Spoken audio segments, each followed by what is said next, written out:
Right, we're going to look at a SWOT analysis now, which is an important tool in strategy. And I think it's right to actually start off by saying, well, what actually is SWOT? What is a SWOT analysis?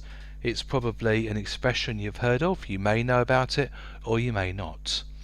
So Griffin actually describes this as a careful evaluation of an organisation's internal strengths and weaknesses, as well as its environmental opportunities and threats. And the SWOT analysis is usually the starting point in formulating the strategy of an organisation. In a SWOT analysis, the best strategies accomplish an organisation's mission by exploiting an organisation's opportunities and strengths while neutralising its threats and avoiding or correcting its weaknesses.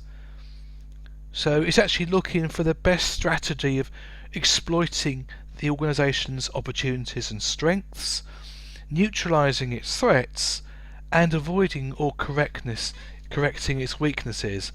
So it's an acronym: SWOT, Strengths, Weaknesses, Opportunities and Threats, and it was developed by Kenneth Andrews in about 1970. Okay, so SWOT, also sometimes known as What's Up. One of the things it does, it actually provides convenient headings which are then used to examine an organisation, its environmental setting, and then once completed can provide a basis for review, decision making and problem solving. So in formulating strategy, and one of the things which Griffin argues, he says that SWOT analysis is one of the most important steps in formulating a strategy. By using the organisation's mission as a context, what managers can do is they can assess the internal strengths or the distinctive competencies to identify any weaknesses, and an external analysis of opportunities and threats can then be examined.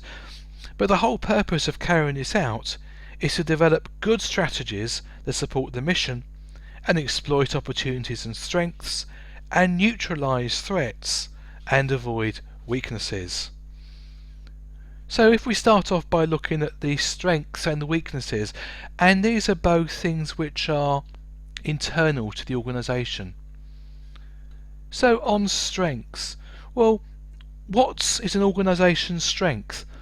And I think basically it could actually be the characteristics of the business that give it the advantage over others. And perhaps this could be things like the skills and strategies that enable an organisation to create and implement its strategies. Or perhaps it's the ability to provide high quality goods at low cost. Its distinctive attributes or competencies, its present market position and its managerial expertise and the physical or financial resources.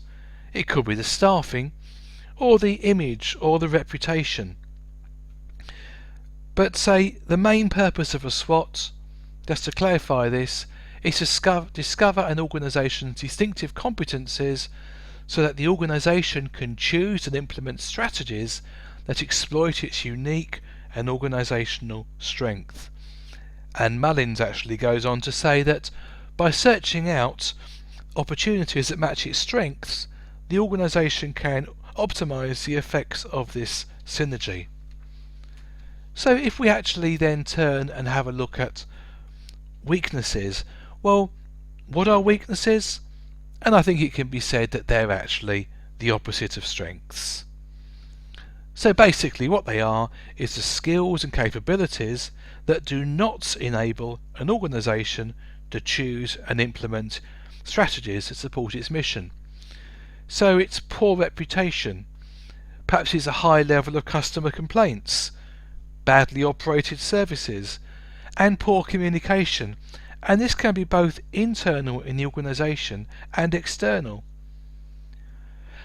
Perhaps a weakness is actually operating in a particularly narrow market with outdated technology.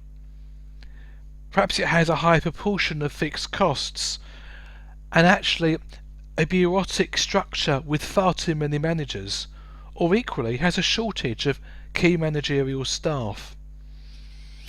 And I think the negative aspects or deficiencies in the present competence or resources of the organisation, or its images or reputation, can actually limit its effectiveness, and they need to be corrected or need action to actually minimise their effect.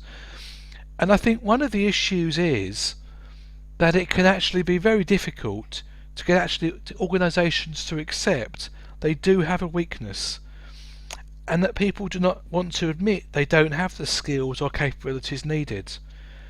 Perhaps there's a possibility that the person who wrote the organisation's mission didn't actually put enough resource in the first place, and may not accept there is an error. There's two ways of dealing with this. First of all, you may actually need to make investment to obtain the strengths required to implement the strategies that support its mission.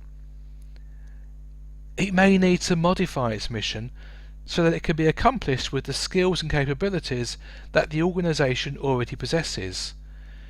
So this could basically be summarised that either identifying the resources needed to achieve this, or to utilise the existing resource.